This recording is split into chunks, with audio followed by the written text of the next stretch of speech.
coração, que estejam todos bem, com saúde, louvando e engrandecendo o nome do nosso Deus. Eu estou aqui já para agradecer aos irmãos pela oferta missionária que todos vocês estão ajudando a levantar para a obra do nosso Deus.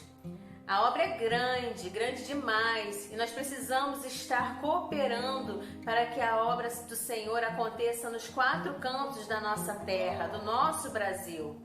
Depende de cada um de nós, irmãos, orando, amando a obra missionária, motivando cada um dos nossos irmãos, dos nossos companheiros a estarem contribuindo para repartir esse amor de Deus. O amor de Deus é tão grandioso, o amor de Deus é tão precioso e nós precisamos compartilhar, repartir esse amor com todos aqueles que ainda não conhecem, que ainda não ouviram falar do nosso Deus.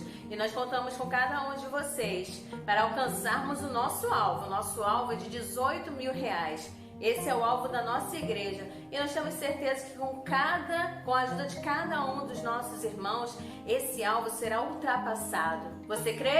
Eu creio, em nome de Jesus. O nosso Deus é maravilhoso e cada real, cada moedinha que nós depositamos na campanha missionária, cada oferta que é levantada para a obra missionária faz uma grande diferença, meus irmãos, na vida dos nossos missionários, nos projetos que são sustentados pela nossa Junta de Missões Nacionais. Nós precisamos continuar cooperando, ofertando, para que a palavra do Senhor Jesus chegue até aquelas pessoas, aqueles povos que ainda não ouviram falar desse Deus tão grandioso, desse amor maravilhoso. Vamos repartir o amor do nosso Deus com todos aqueles que precisam? Nós contamos com vocês. Vocês agora vão ficar com a aula que os professores prepararam com todo amor, com todo carinho e dedicação. E no final eu vou voltar aqui, porque eu gostaria de desafiá-lo. Eu gostaria de trazer um desafio para vocês, para contribuir para a obra missionária. Até daqui a pouco! Graça e paz, amada igreja. É com muita alegria que estamos reunidos para darmos prosseguimento ao estudo da nossa revista, As Cartas de Pedro e Judas. E hoje nós estaremos estudando a lição de número 6, que tem por tema Aprendendo a Viver em Harmonia. E o texto básico da nossa lição encontra-se em 1 Pedro, capítulo 3, do versículo 1 ao versículo 12, que estaremos lendo no decorrer da lição. A lição em pauta tem como alvo orientar os crentes em Cristo a viverem o Evangelho de tal modo que se estabeleça a harmonia no seu lar e fora dele. Note que a proposta dos versículos que iremos estudar hoje nesta lição é abrangente em todos os aspectos das nossas vidas e de como devemos vivê-la de acordo com os preceitos de Deus. Além de nos conduzir a identificar qual é o padrão de harmonia que Deus deseja para os lares, ter um lar e uma família que vivem em harmonia, buscando fazer o bem e, por fim, buscar alcançar, ansiar, desejar e viver em harmonia com a família no lar e fora dele. Nesta lição, abordaremos os seguintes tópicos propostos pelo autor. Primeiro, a silenciosa pregação da esposa. Segundo, o verdadeiro adorno.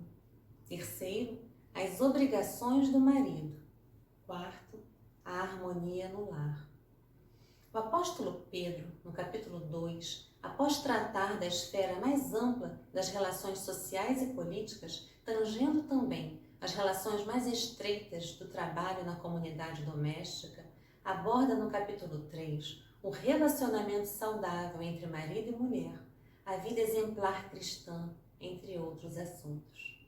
Assim como todos os cristãos deveriam se sujeitar às autoridades governamentais, como vimos no capítulo 2, do versículo 13 ao 17, e os servos se submeter aos seus senhores, como vimos no capítulo 2, do versículo 18 ao 25, tema estes que tratamos na lição passada.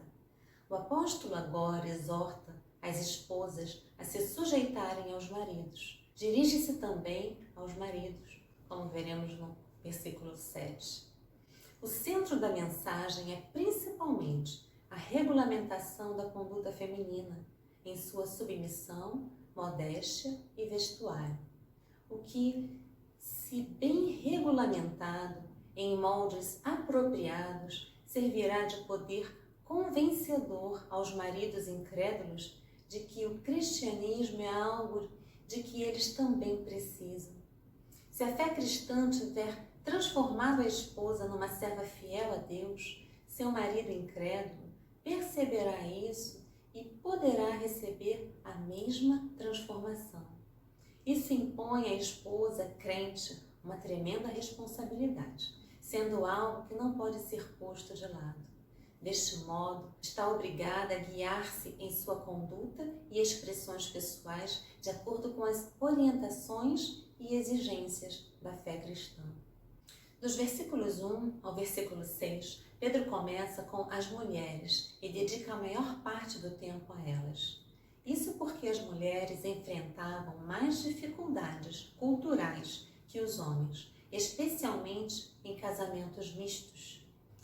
Vale ressaltar que quando falamos em casamento misto, é o que ocorre entre um cristão e um não cristão.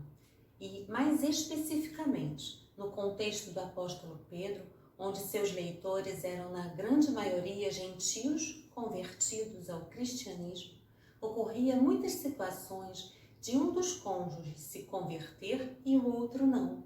Daí falamos em casamento misto.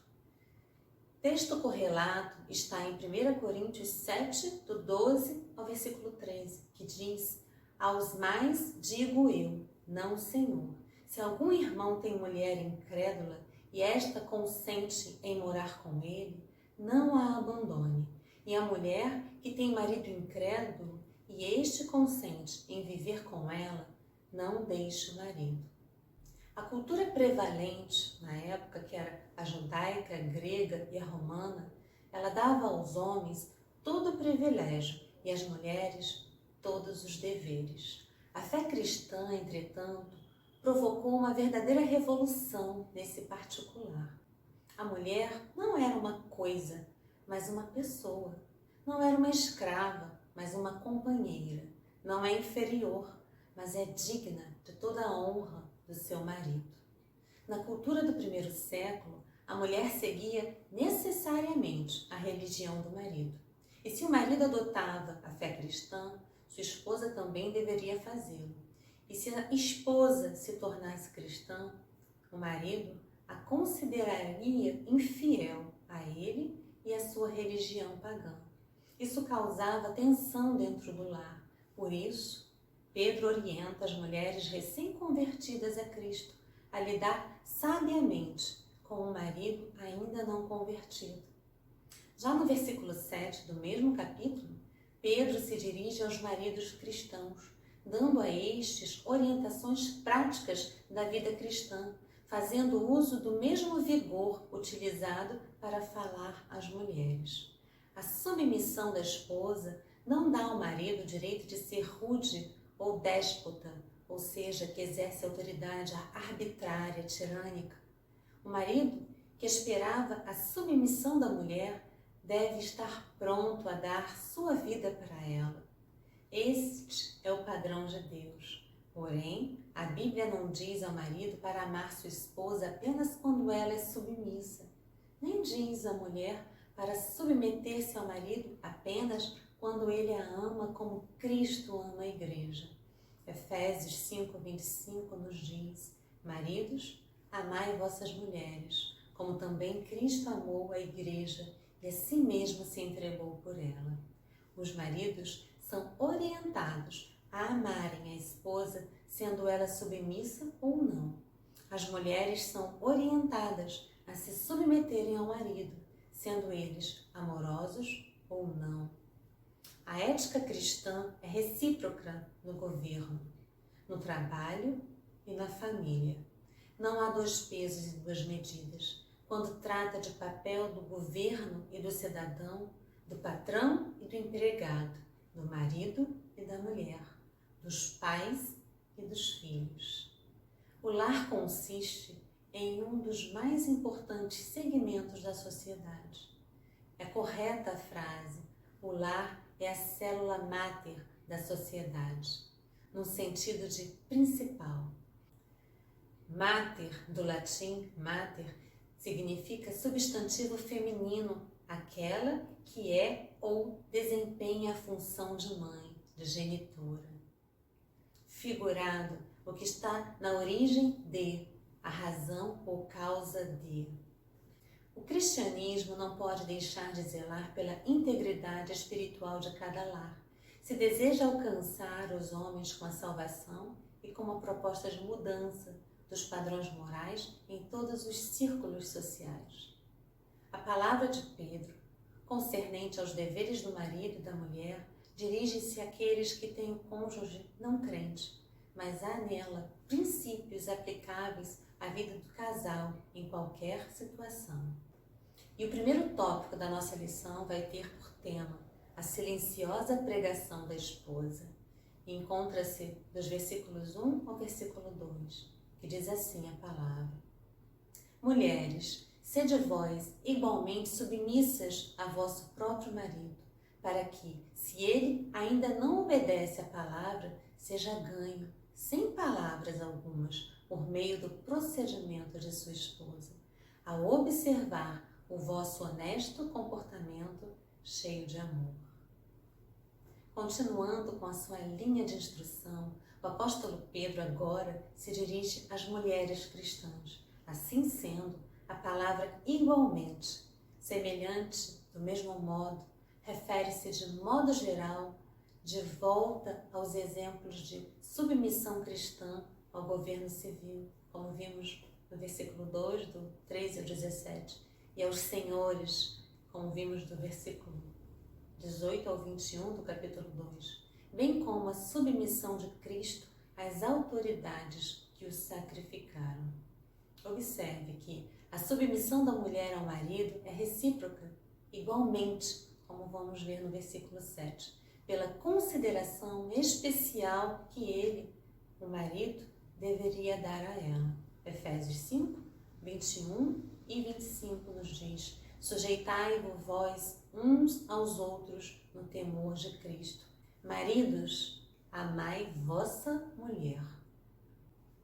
As mulheres crentes, cujo marido não era crente, precisavam de conselhos específicos para viver naqueles tempos angustiosos. E o primeiro subtópico da nossa revista vai falar sobre o dever da submissão. Notem que submissão não sugere uma posição inferior da mulher, mas um posicionamento voluntário, a partir do exemplo do próprio Cristo. Embora os cristãos sejam sujeitos uns aos outros, como vimos em Efésios 5, 21, sujeitai-vos uns aos outros no temor de Cristo. Funcionalmente, as mulheres devem submeter-se ao próprio marido, para que a vida no lar seja conduzida de forma equilibrada. A exortação de Pedro se aplica a todas as mulheres cristãs casadas, mas Pedro tem em mente, em particular, o caso daquelas mulheres casadas com o marido não cristão. A situação da mulher na antiguidade era bem diferente da posição que ela desfruta nas modernas sociedades atualmente. Naquela época, as mulheres não tinham direitos básicos, não tinham uma existência independente do seu marido e não podiam tomar decisões próprias. A palavra submissão é um termo militar que significa sob uma hierarquia. Deus estabeleceu na criação vários níveis de autoridade. Deus é o cabeça da igreja. Cristo é o cabeça de todo homem. E o homem é o cabeça da mulher. Em 1 Coríntios 11, 3 nos diz: quero, entretanto, que saibais ser Cristo o cabeça de todo homem, e o homem o cabeça da mulher, e Deus o cabeça de Cristo. A ideia de submissão não é de inferioridade, de competição ou rivalidade, mas de parceria. A mulher foi criada por Deus para ser auxiliadora idônea. Deus constituiu o homem como cabeça da mulher. Isso não é inferioridade, é apenas funcionalidade, uma vez que também Deus é o cabeça de Cristo e Cristo é coigual coeterno e consubstancial como o Pai. Em João 10:30 nos diz: eu e o Pai somos um. A submissão da mulher ao marido é um testemunho eficaz, fala mais do que eloquentes discursos. A vida exemplar é melhor que palavras. O mais eficiente método de evangelização dentro de casa é o testemunho irrepreensível. Pedro diz que as mulheres devem ser submissas aos seus próprios maridos e não a qualquer homem. O gênero feminino não é inferior ao gênero masculino. E o segundo subtópico da revista vai nos dizer: testemunho sem palavras. Sem palavra alguma, por meio do procedimento de sua esposa. 1 Pedro 3, versículo 1, parte B. Na antiga cultura romana, era esperado que as mulheres aceitassem a religião do seu esposo. E algumas das mulheres cristãs nas igrejas da Ásia Menor aparentemente tinham maridos não crentes. Pedro disse a essas esposas cristãs para não se fiarem unicamente nas argumentações verbais, o que poderia ser visto como insubordinação pelos já desconfiados maridos, mas para se confiar principalmente no comportamento que poderia ser usado por Deus para apoiar e preparar a apresentação da verdade do Evangelho. O princípio duradouro envolvido nesta declaração não é que as mulheres deveriam ser mudas em relação à sua fé diante dos maridos incrédulos, mas que elas sabiamente deveriam confiar mais no comportamento do que nas palavras para atrair seus esposos incrédulos a Cristo Jesus. Do mesmo modo, o marido de uma mulher incrédula faria bem em saber que o comportamento piedoso pode, às vezes, ser tão ou mais efetivo do que palavras para levar a mulher a Cristo Jesus. A submissão em amor e graça da mulher cristã ao marido não salvo é o recurso evangelístico mais eficaz que ela tem. Somados à submissão estão a modéstia, a mansidão e o respeito pelo marido. A mulher crente, pelo seu porte modesto, casto, sincero e sem artifícios, pelo seu espírito manso e quieto, que é precioso diante de Deus, deve ter nestas coisas a força do seu testemunho pessoal. O marido que não quer ouvir as palavras da mulher não poderá deixar de reconhecer e sentir a influência do testemunho sem palavras da sua vida espiritual. E o segundo tópico da nossa revista vai ter por tema o verdadeiro adorno. 1 Pedro 3, do versículo 3 ao versículo 6. As mulheres do primeiro século não tinham participação na vida pública nem acesso ao trabalho fora do lar. As mulheres ricas gastavam mais tempo em coisas fúteis e muitas delas investiam toda a energia em cuidar da beleza exterior, relegando a uma posição de descaso o cultivo da beleza interior. A busca por penteados frisados com ouro e extravagantes, joias e pérolas caras, vestidos suntuosos e caros e frequentemente sensuais, nunca deveria ser a prioridade da mulher cristã. Pedro não estava condenando aqui todos os adornos externos. Sua condenação consiste na preocupação incessante com a aparência exterior diante do descuido com o caráter pessoal. Deve haver um equilíbrio entre o cultivo da beleza interior e a manifestação graciosa do exterior. Em Provérbios 31, versículo 30, cita que a mulher virtuosa tinha bom gosto para se vestir e cuidava bem do corpo, mas entendia que a beleza interior precisava sobrepujar a beleza física. Se não, vejamos, enganosa é a graça e vã a formosura, mas a mulher que teme ao Senhor, essa será louvada. Vamos ler agora, dos versículo 3 ao versículo 6 da palavra de Deus, que diz assim: Não seja o adorno da esposa o que é exterior, como frisados de cabelos, adereços de ouro, aparato de vestuário.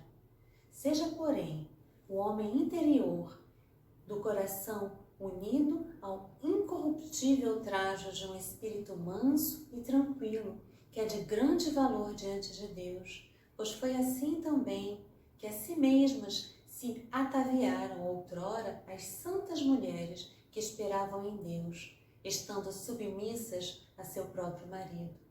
Como fazia Sara, que obedeceu a Abraão, chamando-lhe de Senhor, da qual vós vos tornastes filhas, praticando o bem e não temendo perturbação alguma.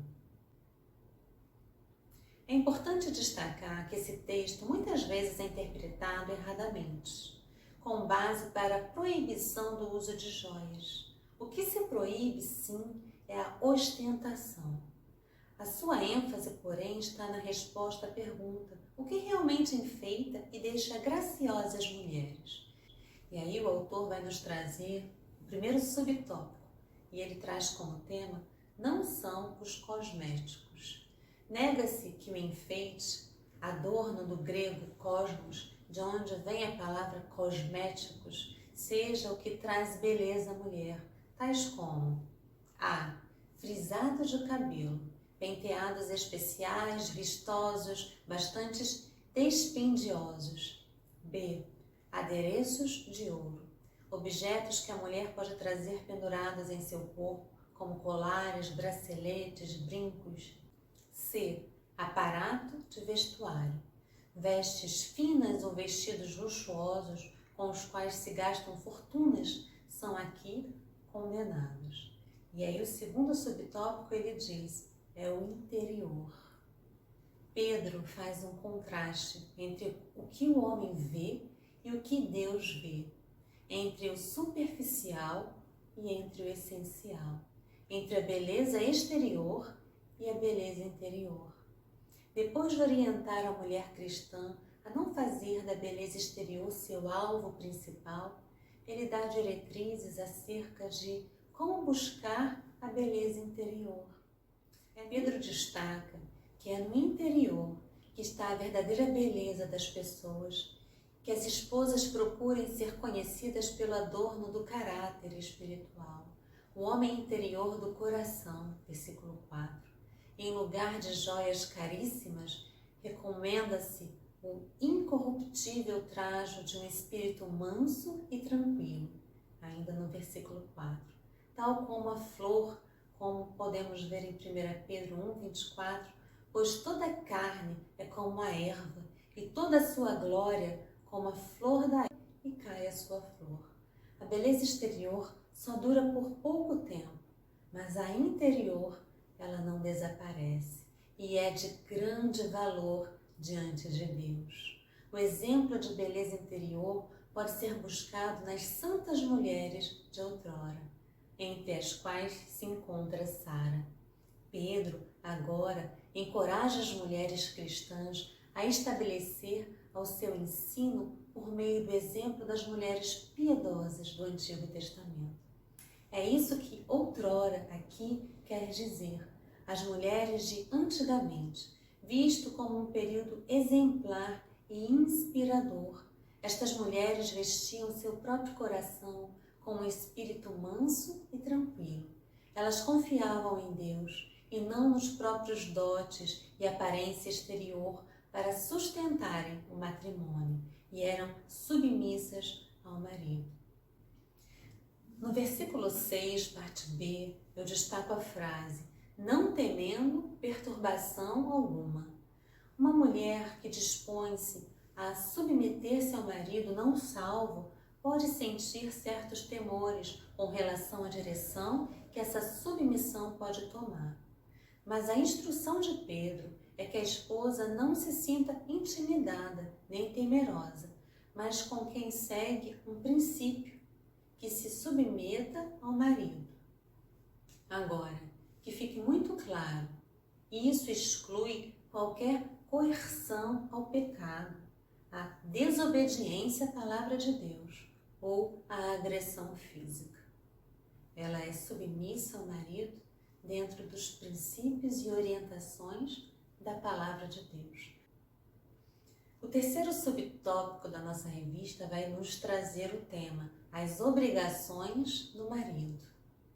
Versículo 7 nos diz: marido, vós igualmente vivei a vida comum do lar, com discernimento e tendo consideração para com a vossa mulher, como parte mais frágil.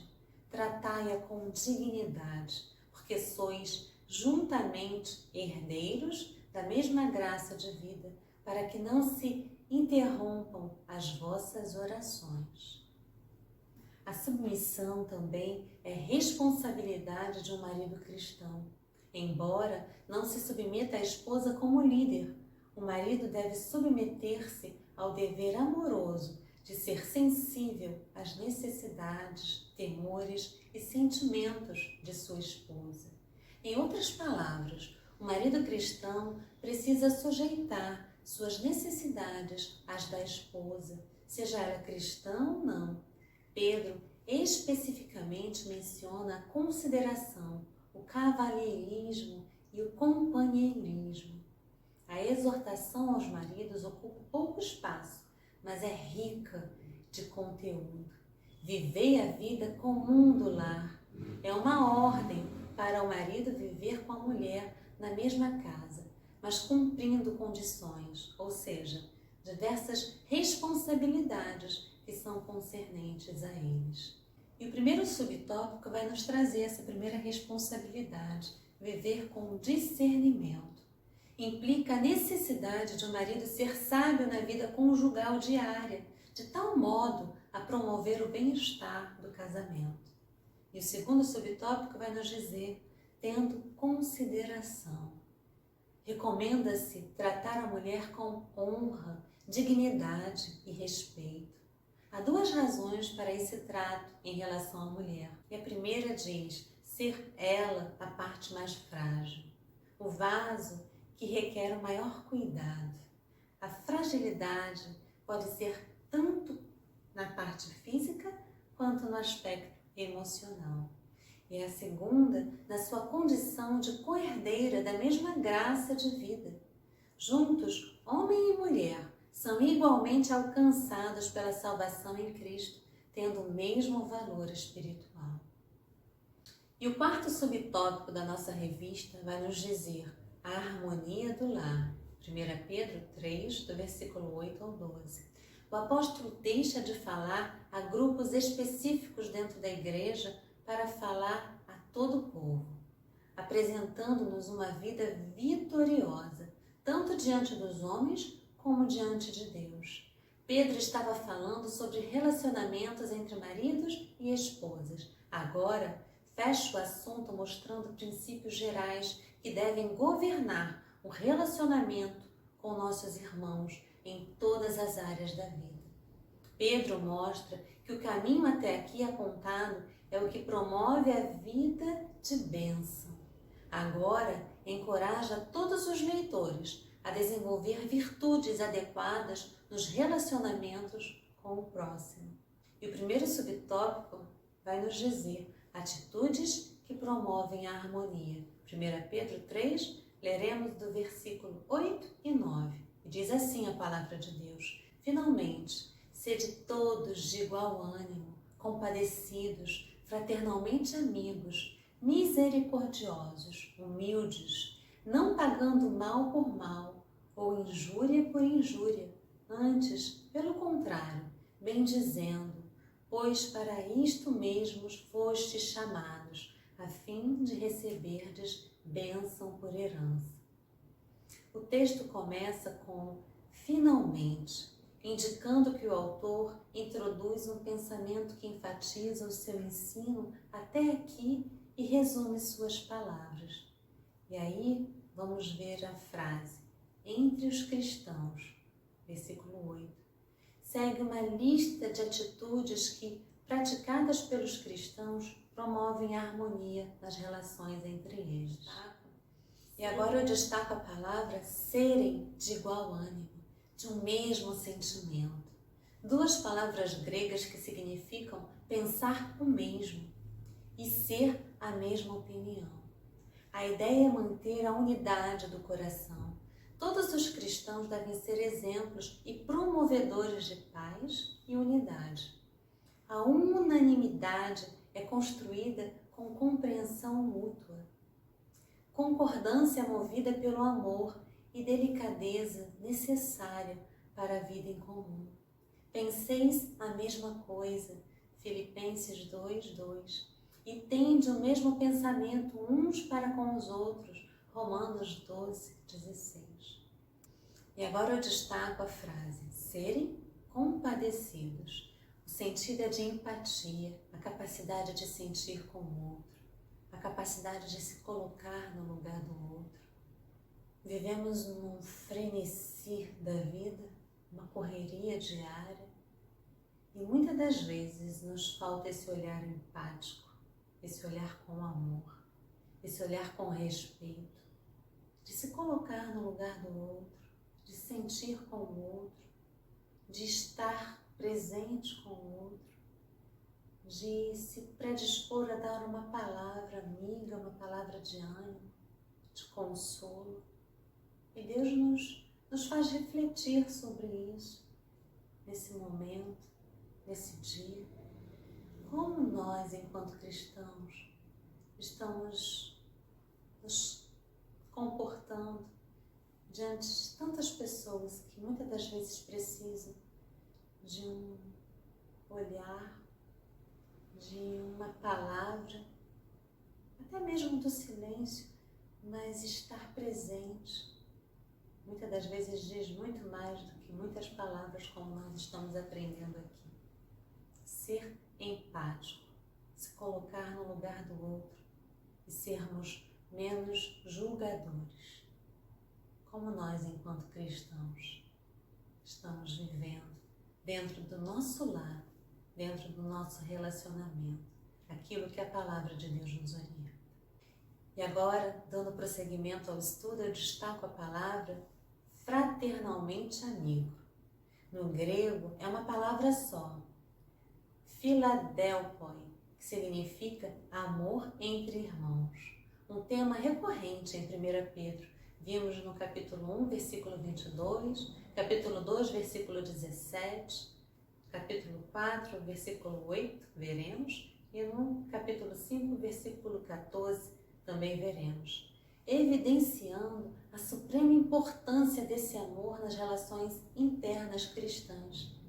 O que não se pode compreender à luz das Escrituras é que não haja comunhão entre os irmãos. Tiago ensina que onde há inveja e espírito de contenda, como Gálatas 5:20, aí há confusão e toda espécie de coisas ruins. Tiago 3:16. Que possamos ser mais amigos, amar uns aos outros, verdadeiramente. Que dissensões, fofocas, situações de julgamento, que isso possa ser retirado em nome de Jesus do nosso meio.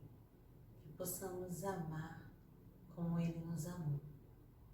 E agora destaco a frase, serem misericordiosos. É uma exortação quanto à necessidade de ter disposição para expressar o amor com as pessoas que vivem em condições de miséria, quer física, quer espiritual, e de fazê-lo. Estamos sendo misericordiosos? E agora nós vamos ver a harmonia com todos. Versículo 9. Os cristãos dispersos da Ásia Menor estavam sendo perseguidos. Seus inimigos falavam mal deles. Em vez de pagarem na mesma moeda, os cristãos deveriam pagar o mal com o bem. Em vez de responder afrontas com injúria, deveriam abençoar seus inimigos. Irmãos, não é fácil. Lembrem que naquele contexto eles estavam sofrendo duras perseguições, estavam sendo mortos. E aí a gente pode trazer para o nosso contexto hoje, como nós, enquanto cristãos, diante de injustiça, de injúrias, de afrontas, como nós também estamos reagindo. Não devolver mal por mal ou injúria por injúria. Atentem para o ensino de Jesus em Mateus 5, do 38 ao 39, que nos diz: ouvistes que foi dito, olho por olho, dente por dente. Eu, porém, vos digo, não resistais ao perverso, mas a qualquer que te ferir na face direita, volta-lhe também a outra. Bem dizer consiste na atitude positiva de falar bem dos outros ou abençoá-los, mesmo quando por eles somos amaldiçoados. Mateus 5,44. Eu, porém, vos digo, amai-vos os vossos inimigos e orai pelos que vos perseguem. Lucas 6,28. Bendizeis aos que vos maldizem, orai pelos que vos caluniam. Não é fácil, irmão, mas é possível verdadeiramente quando buscamos forças em Cristo Jesus.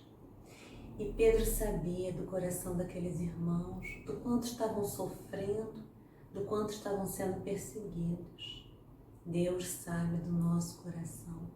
Muitas das vezes enfrentamos lutas, situações injustas, perseguições, porque não nos deixamos corromper. Cristo sabe. E por isso, Ele usa a palavra dele, assim como Pedro escreveu para aquele povo. A palavra é viva e eficaz.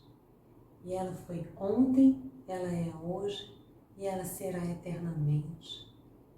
E as palavras que Pedro disse para aquele povo vêm de encontro também aos nossos corações. Não vamos pagar o mal com o mal. Oremos para que Deus faça o agir dele, mas que busquemos em Deus forças para suportar. E agora vamos ver razões para buscar a harmonia. 1 Pedro 3, do 10 ao 12. E diz assim a palavra de Deus: pois quem quer amar a vida e ver dias felizes, refreie a língua do mal e evite que os seus lábios falem dolorosamente. Aparta-se do mal, pratique o que é bom, busque a paz e empenha-se por alcançá-la. Porque os olhos do Senhor repousam sobre os justos e os seus ouvidos estão abertos às suas súplicas, mas o rosto do Senhor está contra aqueles que praticam males.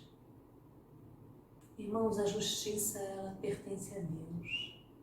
Por isso, quando somos injustiçados, afrontados, injuriados, que possamos tão somente descansar em Deus, buscar forças em Deus, porque não é fácil, mas em Deus é possível.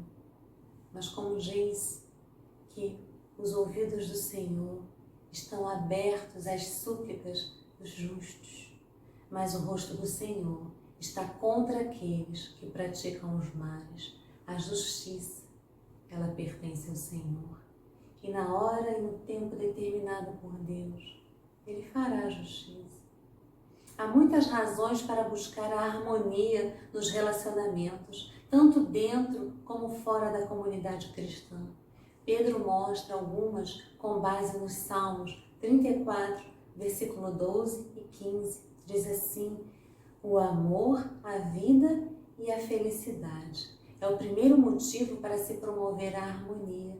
As pessoas que dão sentido à vida e desejam alcançar a vida feliz controlam a língua para não comprometer irremediavelmente a vida inteira.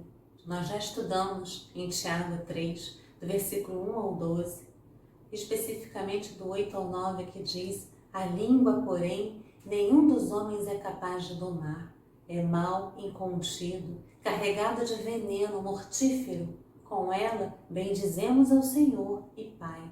Também com ela amaldiçoamos os homens, feitos à semelhança de Deus.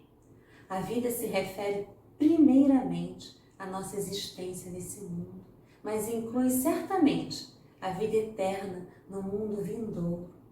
Amar a vida é interpretado na própria passagem como ver dias felizes, isto é, experimentar dias bons, dias de paz, dias de tranquilidade. E agora, rompimento com o mal, versículo 11. O mal é tudo aquilo que não está de acordo com a vontade de Deus. Aparta-se dele. É ignorar os seus apelos e aparentes vantagens. É orientar-se da palavra de Deus. Ao mesmo tempo, deve voltar-se para a prática do bem. E ainda dentro do versículo 11, nós temos a frase busca da paz.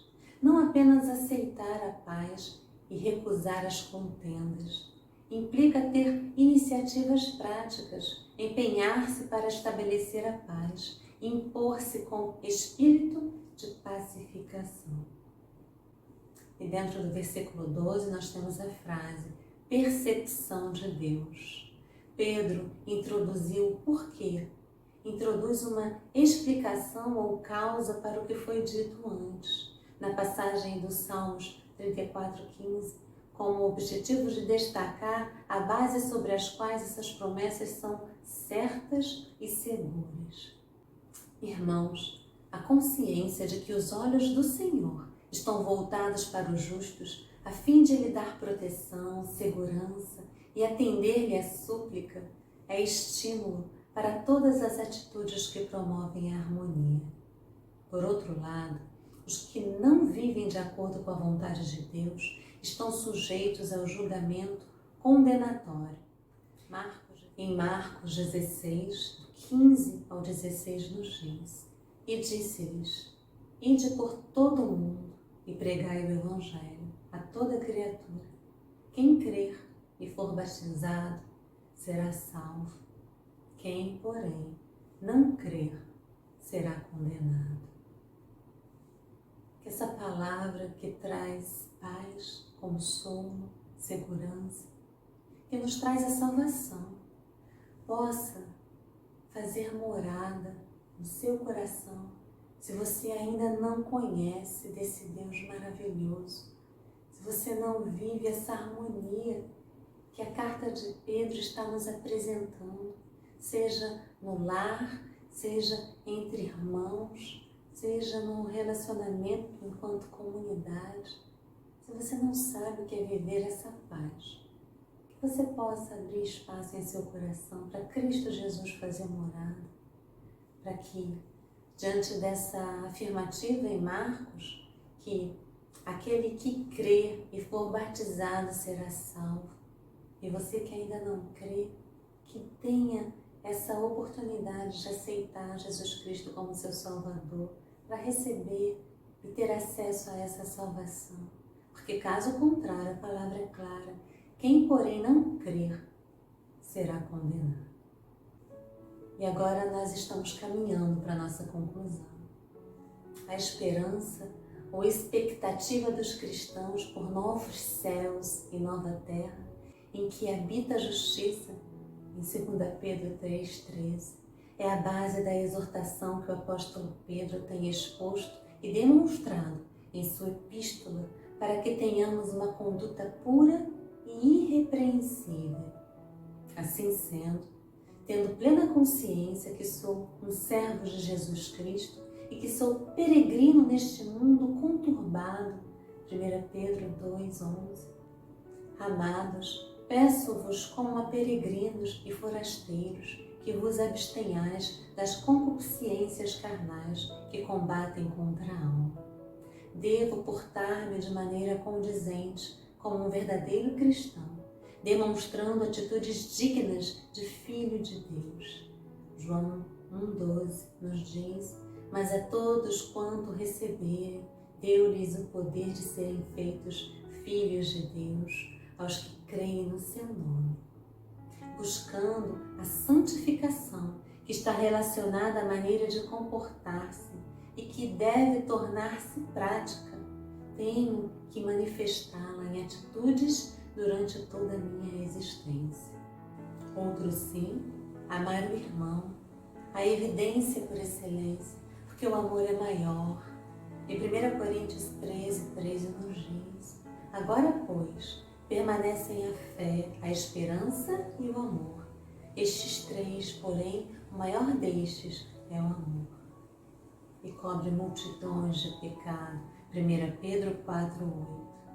Isto é, não leve em conta as ofensas, mantém-se em silêncio e perdoa-nos os erros.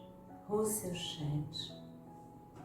Que no dia de hoje, irmãos, nós possamos, através da Palavra de Deus, nos alimentar desta preciosa verdade, para buscarmos essa harmonia, tanto no nosso lar, quanto com os irmãos e na sociedade.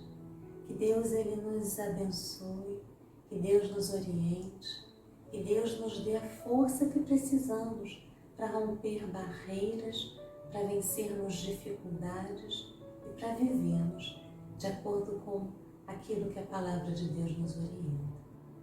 Que Deus a todos nós nos abençoe e nos conceda um dia de paz dentro da sua santa presença. Amém.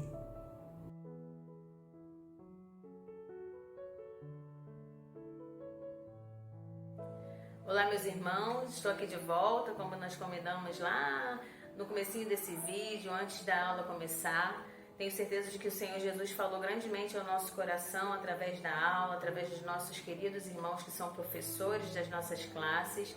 Louvamos a Deus pela vida dos nossos irmãos e estou aqui para trazer o desafio. Como os irmãos sabem, nós estamos anunciando em nossos cultos, nós estamos distribuindo garrafinhas de água mineral semelhantes a essa para que sejam utilizadas como cofre missionário. Então o irmão vai pegar uma garrafinha dessa na nossa igreja, vai se hidratar com essa água abençoada, mineral, e vai guardar a garrafinha para que essa garrafa sirva como cofre, um cofre missionário onde o irmão vai guardar toda a sua oferta, tudo que o Senhor tem colocado em seu coração, a quantidade, a quantia que o Senhor tem colocado no coração de cada um dos irmãos para contribuir para a obra missionária. Mas o grande desafio que eu gostaria de trazer para essa classe querida é duplicar a sua oferta. Então, ao invés de você encher uma garrafinha dessa com sua moedinha, com sua oferta missionária, que tal você encher duas? Olha que desafio grande, mas eu tenho certeza de que o Senhor tem tocado no coração de cada um dos nossos irmãos e de que vocês podem sim, guiados pelo Espírito Santo de Deus, assumir esse compromisso e cumprir esse desafio, aceitar e cumprir esse desafio de encher a sua garrafinha com uma oferta missionária que vai abençoar todos os projetos, todos os nossos missionários que estão espalhados por todo o nosso país, levando a palavra de Deus. São muitos lugares, meus irmãos, que ainda não ouviram, não conhecem o nosso Senhor Jesus Cristo. São muitos projetos para serem colocados em prática, para que vidas sejam alcançadas e transformadas pelo nosso Senhor Jesus Cristo. E porque Ele nos amou, nós também vamos amar o nosso próximo todos os dias e compartilhar esse grandioso amor do nosso Deus. Nós podemos contar com vocês, meus irmãos? Aceitam o desafio de duplicar a sua oferta? Tenho certeza de que o Senhor já está tocando no seu coração. E nós estamos aqui orando por cada um de vocês, para que vocês sejam abençoados e assim abençoem vidas através da obra missionária. Um grande abraço, meus irmãos. Contamos com vocês.